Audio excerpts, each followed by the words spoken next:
Welcome. Thank you for joining me, Alejandra Siroca from Language Alchemy, bringing you transformative communication tools for you to have more peace and more harmony in your life and relationships. I am so excited that we are finally doing this live in both places at the same time. So those of you who are joining me on Facebook, welcome. I'm so happy to have you here. And those of you who are joining me on YouTube, welcome to the Language Alchemy YouTube channel. It's so great to have you here. And you can both enter whatever you'd like on the chat. Let me know if this is useful and how you're liking this. Now, let's get to today's content. So in this live, I want to teach you 3 things that you can do right now in your communication to level the playing field for women. Now, of course, I know you and I know you respect women and you want to bring forth equality for all the women, not just the women in your life, but for all the women on this beautiful planet. I also know that we are moving towards a non-binary world. And yet, because we are still conditioned and influenced by a binary worldview, our language is influenced by that worldview.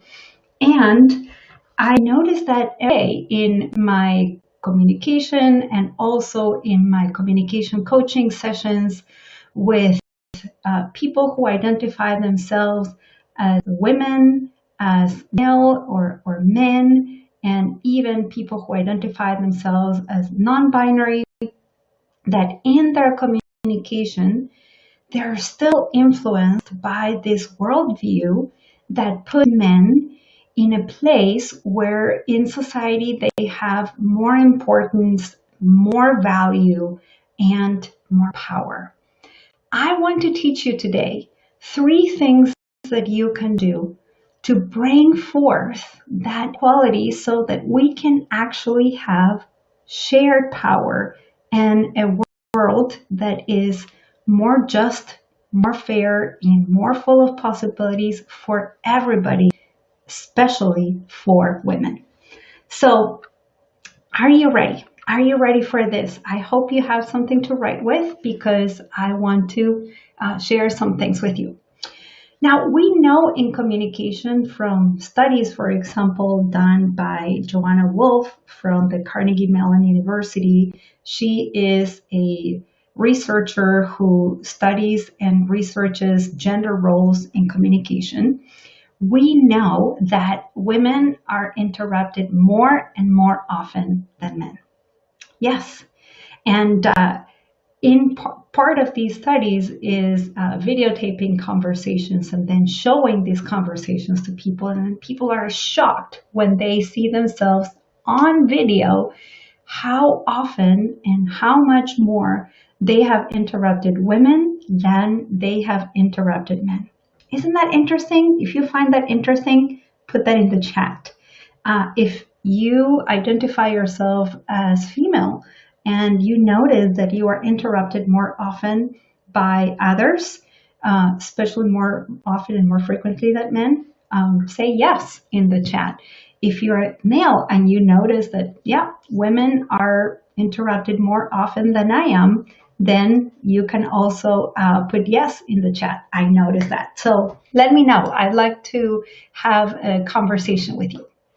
So the thing is that in this study and in many other studies, what we know is that women are interrupted more and more often because society has accepted more and considers it more natural even to have men speak for a longer period of time and be less interrupted. And I just want to give a shout out to Samantha, who just wrote, yes, I was interrupted yesterday at the mechanic shop, and even her 11-year-old noticed it. Yes, that happens so often to us, especially when we are talking about certain subjects like cars is one where that is very predominant. Yes, so let me give you these 3 tools that you can use right away, because these lives are about giving you transformative communication tools that you can put into practice right now for a particular purpose, and that purpose is transformation. So the transformation that we want to bring forth is equality and partnership and shared power between males and females in our planet, and especially for women. So the first thing I want to encourage you to do is to develop your awareness, or if you are aware, increase your awareness. Like Samantha's 11-year-old child is already aware. If you are aware, increase your awareness when you are communicating with women. How can you increase your awareness when women are interrupted? Well, one easy thing to do is notice it. You can count it with your fingers if you are in a meeting.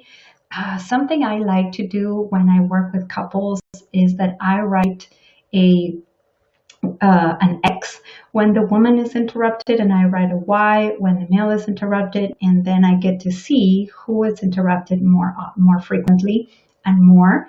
And what happens is that whoever has more airtime has the power. Because think about it, whoever can speak longer without interruption has the power to influence the course of the conversation and then the outcome of the conversation. So number 1, raise your awareness or develop your awareness. Number 2, when you notice that a woman is interrupted, you have the power, my friend, to bring that conversation back into and give the air time to the woman who was speaking. How can you do that? Well, if you want to do it in a very direct way, you can interrupt yourself and you can say something such as, wait, Nisha, for example, Nisha is talking right now, so let's hear what she's telling us. Now, if being direct is not your particular communication style, is not your approach, do not worry.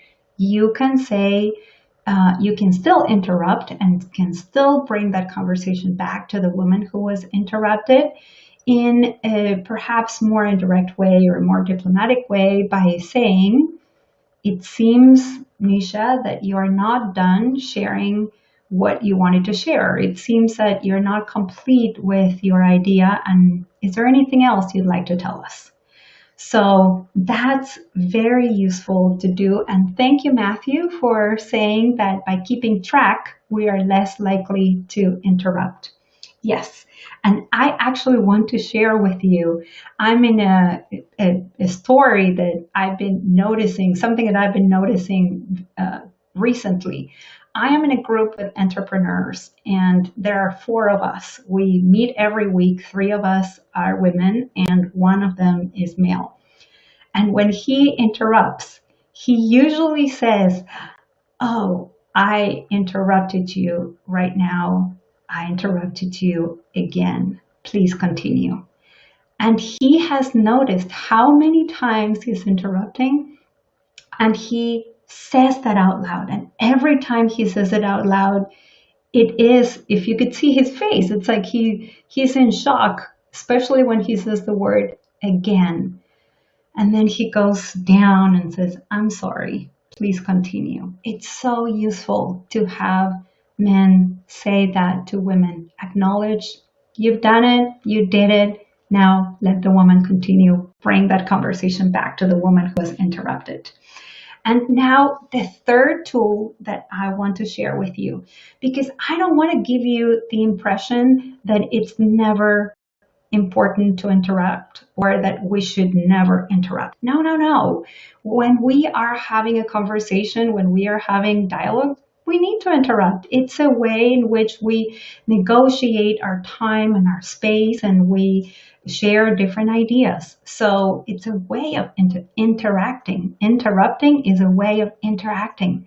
Now, when you do that, though, acknowledge what the speaker is saying and letting that speaker know, letting her know that you heard what they said. So, for example, let's say that you have been talking about masks and whether masks need to be wear indoors or outdoors. And let's say that a woman was saying something like, I want everybody to wear masks. And you need to interrupt because maybe you only have 2 minutes left in the conversation, or you want your idea to be heard as well. So you can interrupt by saying something like, yes, I hear that. Yes. So Tara, I am answering your question right now when you said, is there a nice way to interrupt? And so it becomes more about brainstorming. Yes, it is more about brainstorming.